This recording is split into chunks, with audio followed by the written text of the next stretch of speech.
Probably a lot of you know the story of the two salesmen who went down to Africa in the 1900s. They were sent down to find if there was any opportunity for selling shoes. And they wrote telegrams back to Manchester. And one of them wrote, "Situation hopeless, stop, they don't wear shoes." And the other one wrote, "Glorious opportunity, they don't have any shoes yet." Now, there's a similar situation in the classical music world, because there are some people who think that classical music is dying, and there are some of us who think you ain't seen nothing yet. And rather than go into statistics and trends and tell you about all the orchestras that are closing and the record companies that are folding, I thought we should do an experiment tonight. An experiment. Actually, it's not really an experiment because I know the outcome. But it's like an experiment. Now, before we start, I need to do two things. One is I want to remind you of what a 7-year-old child sounds like when he plays the piano. Maybe you have this child at home. He sounds something like this.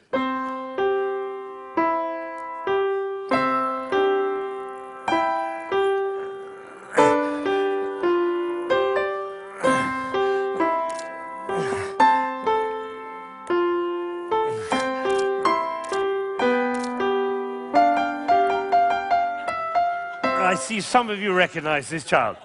Now, if he practices for a year and takes lessons, he's now 8 and he sounds like this. And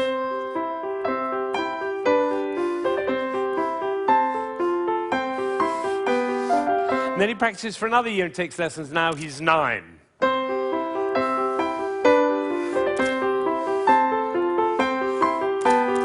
And then he practices for another year and takes lessons, now he's 10.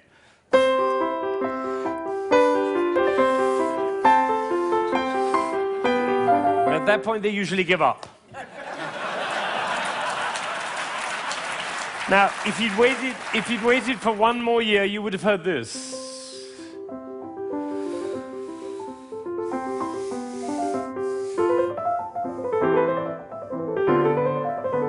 Now, what happened was not maybe what you thought, which was he suddenly became passionate, engaged, involved, got a new teacher, he hit puberty, or whatever it is. What actually happened was the impulses were reduced. You see, the first time he was playing with an impulse on every note. And the second, with an impulse every other note. You can see it by looking at my head. The 9-year-old put an impulse on every 4 notes. And the 10-year-old on every 8 notes. And the 11-year-old, one impulse on the whole phrase. I don't know how we got into this position.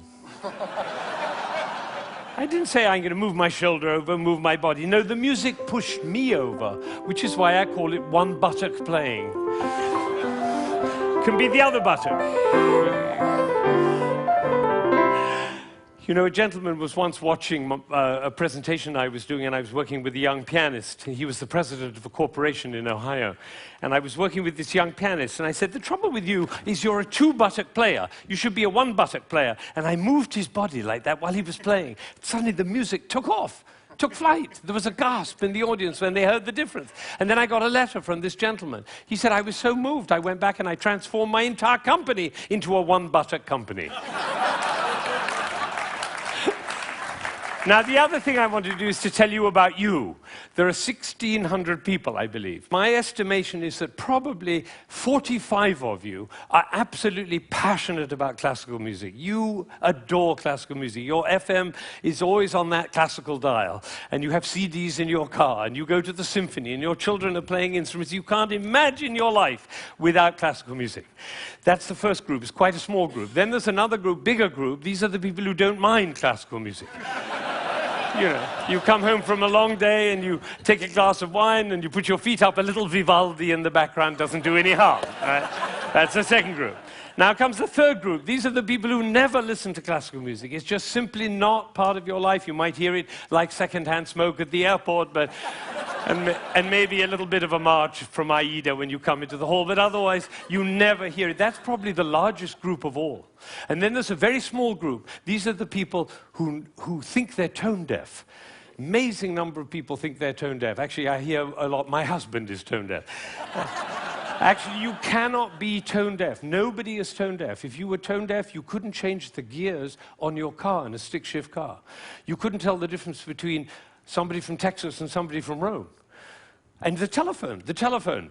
If your mother calls on their miserable telephone, she calls and says hello. You not only know who it is, you know what mood she's in.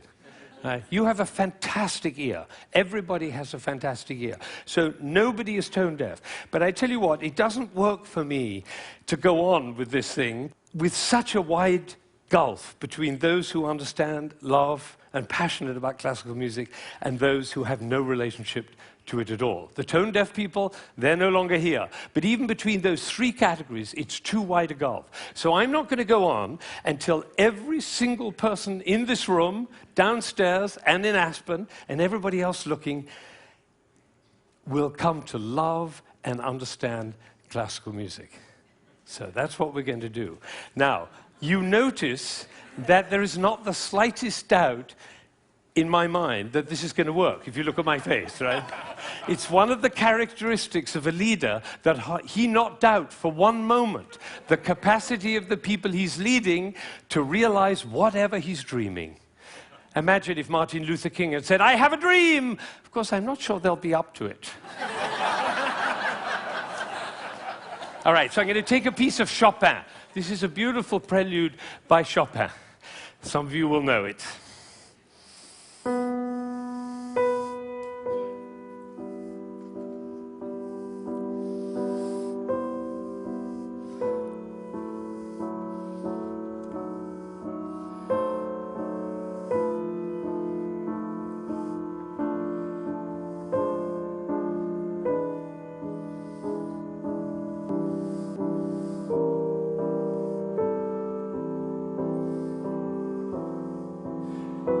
I think probably happened in this room. When I started, you thought, how beautiful that sounds.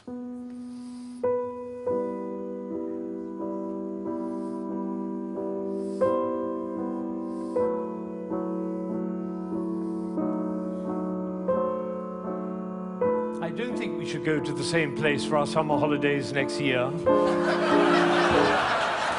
It's funny, isn't it? It's funny how those thoughts kind of waft into your head when we're listening to classical music. And of course, if the piece is long and you've had a long day, you might actually drift off. And then your companion will dig you in the ribs and say, "Wake up, it's culture!" And then you feel even worse. But has it ever occurred to you that the reason you feel sleepy in classical music is not because of you, but because of us? Did anybody think while I was playing, why is he using so many impulses? If I'd done this with my head, you certainly would have thought it.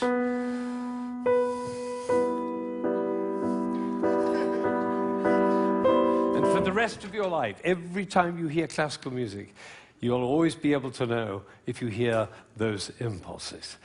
So let's see what's really going on here. We have a B. This is a B. The next note is a C. And the job of the C is to make the B sad. And it does, doesn't it? Composers know that. If they want sad music, they just play those two notes. But basically, it's just a B with four sads. Now it goes down to A. And now to G. And then to F. So we have B, A, G, F. And if we have B, A, G, F, what do we expect next? Oh, that might have been a fluke. Let's try it again. Ooh, the TED choir. And you notice nobody is tone deaf.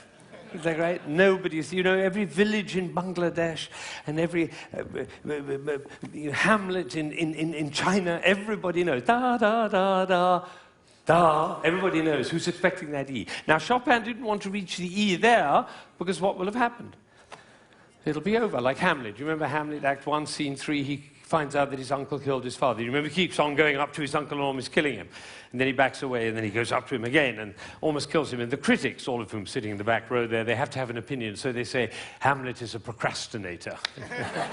Or they say, Hamlet has an Oedipus complex. No, otherwise the play would be over, stupid. That's why Shakespeare puts all that stuff in Hamlet, you know, Ophelia going mad and the play within the play and Yorick's skull and the gravediggers. That's in order to delay until Act 5 he can kill him. It's the same with the Chopin. He's just about to reach the E and he says, oops, better go back up and do it again. So he does it again. Now he gets excited. That's excitement, you don't have to worry about it. Now he gets to F sharp and finally he goes down to E. But it's the wrong chord. Because the chord he's looking for is this one. Right? And instead he does. Now we call that a deceptive cadence. Because it deceives us. I always tell my students, if you have a deceptive cadence, be sure to raise your eyebrows, then everybody will know.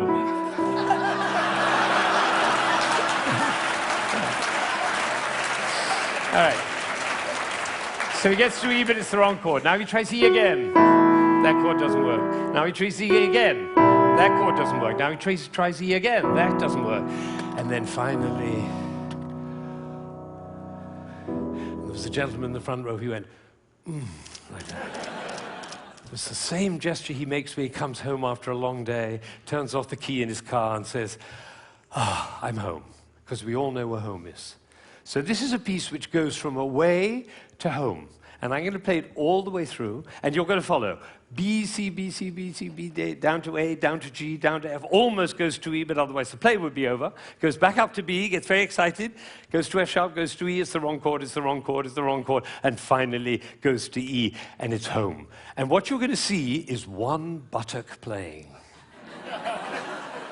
Because for me to join the B to the E, I have to stop thinking about every single note along the way and start thinking about the long, long line from B to E. Right?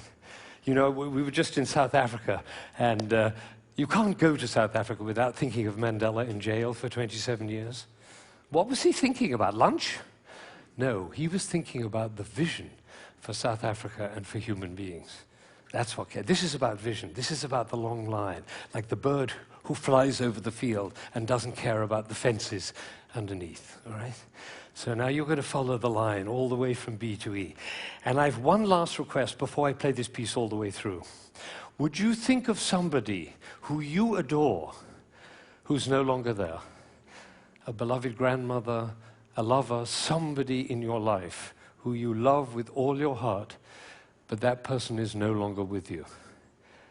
Bring that person into your mind, and at the same time, follow the line all the way from B to E, and you'll hear everything that Chopin had to say.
Now, you may be wondering,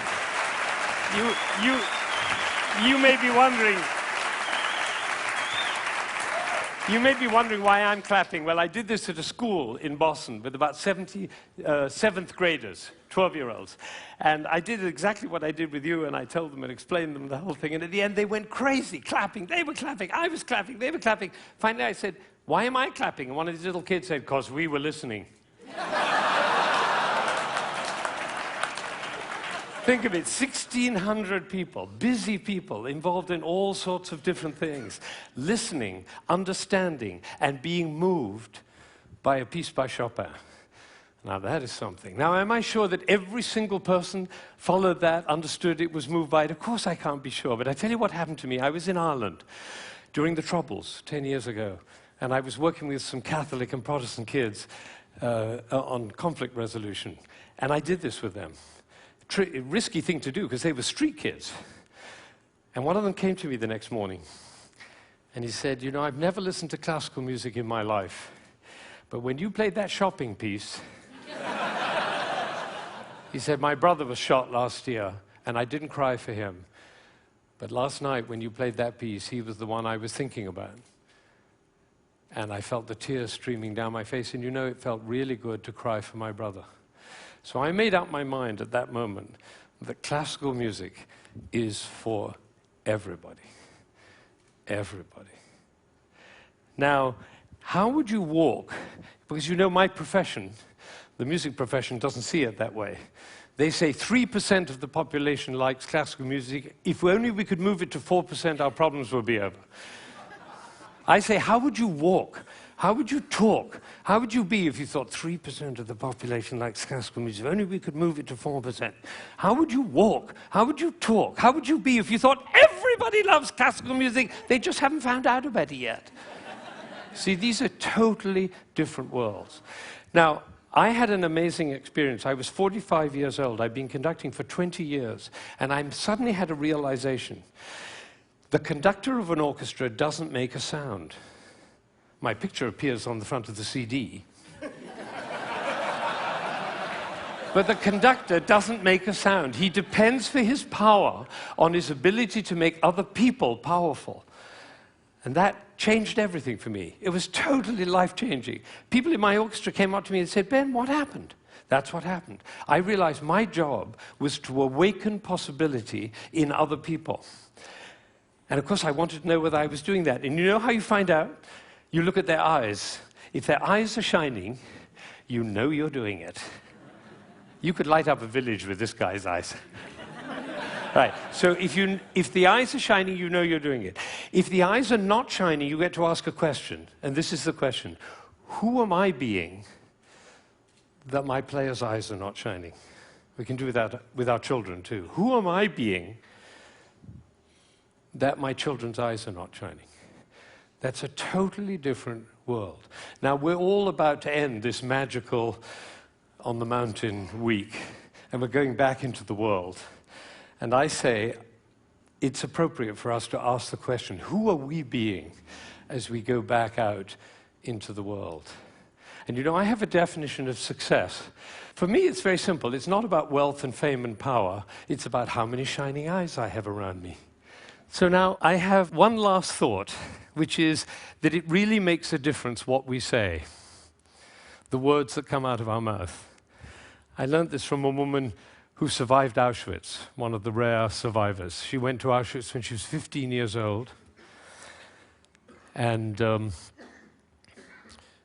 her brother was 8, and the parents were lost.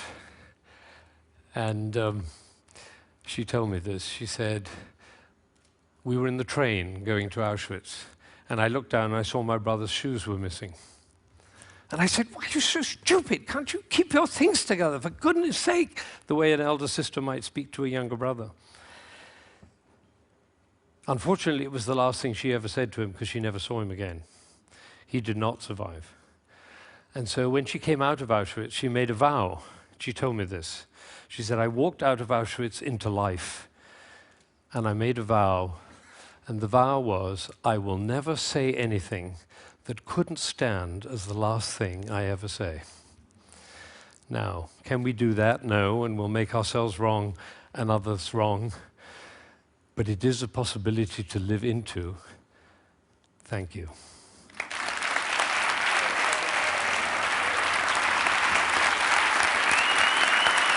Shining eyes. Shining eyes.